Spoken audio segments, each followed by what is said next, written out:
दोस्तों, आज मैं आपको गौतम बुद्ध और अंगुरी मार की कहानी में बताने जा रहा हूँ। बहुत समय पहले की बात है, जब भारत में गौतम बुद्ध अपने ज्ञान और उपदेशों से लोगों का जीवन बदल रहे थे। उन्हीं दिनों एक भयानक डाकू था जिसका नाम अंगुरी मार था।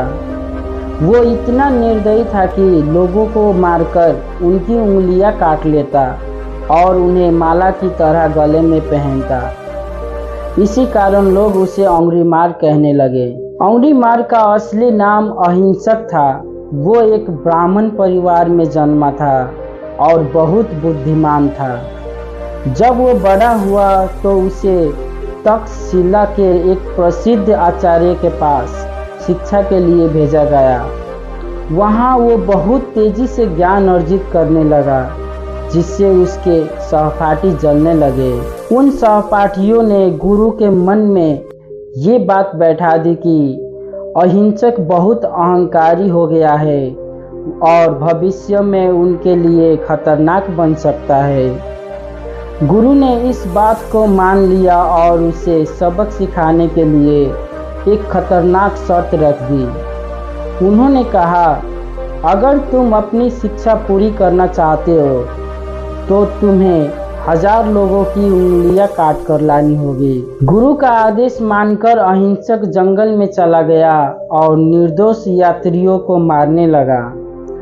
धीरे धीरे वो एक खूंखार डाकू बन गया, जिसे लोग अंगुरी मार कहने लगे। गांव के लोग इतने भयभीत हो गए कि उन्हें जंगल से होकर यात्रा करना ही छोड़ दिया। राजा को भी अंगुरी मार की क्रूरता के बारे में पता चला, लेकिन कोई भी उसे पकड़ने की हिम्मत नहीं कर सका। वो इतना शक्तिशाली और भयानक था कि सभी उससे डरते थे। एक दिन भगवान गौतम बुद्ध अपने शिष्य के साथ उसी जंगल की ओर जाने लगे जहां अंगुरी मार रहता था। गांव वालों ने उन्हें रोका और कहा, हे भगवान, कृपया उस जंगल में मत जाइए। वहाँ अंगुरी मार रहता है, जो किसी को भी जीवित नहीं छोड़ता। बुद्ध मुस्कुराए और बोले, मुझे कोई भय नहीं है, मैं उसके पास जाऊंगा। ये कहकर वो अकेले ही जंगल की ओर बढ़ गए। जब अंगुरी मार ने बुद्ध को आते देखा तो वो चिल्लाया, रुक जाओ, वरना मैं तुम्हें मार डालूंगा। लेकिन बुद्ध बिना रुके धीरे धीरे आगे बढ़ते रहे। अंगुरी मार ने सोचा कि ये कैसा व्यक्ति है जो मुझसे डर नहीं रहा। उसने अपनी पूरी ताकत लगा दी और बुद्ध की ओर दौड़ने लगा। लेकिन एक अजीब चमत्कार हुआ। वो जितना दौड़ता बुद्ध उतने ही आगे बढ़ जाते, लेकिन वो बहुत ही सहज गति से चल रहे थे। थक कर अंगुरी मार ने चिल्लाया, रुको। बुद्ध ने शांत स्वर में कहा, मैं तो पहले से ही रुका हुआ हूँ, अब तुम रुको। अंगुरी मार चकित हो गया और बोला, तुम्हारा क्या मतलब है? तुम तो आगे बढ़ते ही जा रहे हो। बुद्ध ने उत्तर दिया, अंगुरी मार, मैं हिंसा, बुराई और अज्ञान से रुक चुका हूँ। अब मैं प्रेम, करुणा और ज्ञान के मार्ग पर चल रहा हूँ, लेकिन तुम अभी भी बुराई और हिंसा के मार्ग पर दौड़ रहे हो। अब तुम रुको। बुद्ध के ये शब्द सुनकर अंगुरी मार का हृदय कांप उठा। पहली बार किसी ने बिना डरे उसे चुनौती दी थी, और वो भी प्रेम और करुणा के साथ। उसके मन में एक अजीब सी शांति महसूस हुई।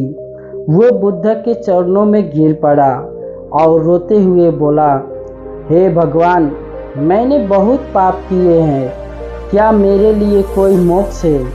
बुद्ध ने स्नेहपूर्वक कहा, अंगुरी मार, कोई भी कितना भी बड़ा पापी क्यों न हो, अगर वो सच्चे हृदय से प्रायश्चित कर ले और धर्म के मार्ग पर चलने का संकल्प ले तो वो पवित्र हो सकता है। अंगुरी मार ने उसी क्षण अपने पुराने जीवन को त्याग दिया और बुद्ध से दीक्षा लेकर भिक्षु बन गया।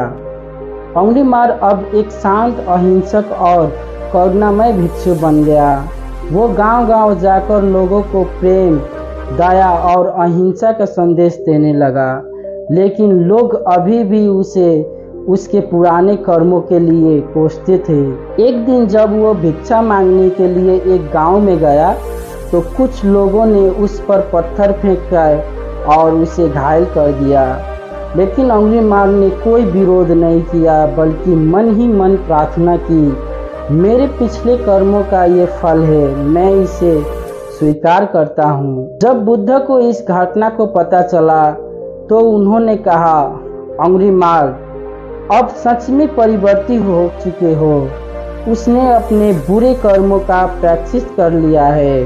परिवर्तन संभव है, कोई भी कितना भी बड़ा अपराधी क्यों न हो, यदि वो सच्चे मन से प्रायश्चित कर ले तो वो धर्म के मार्ग पर चल सकता है।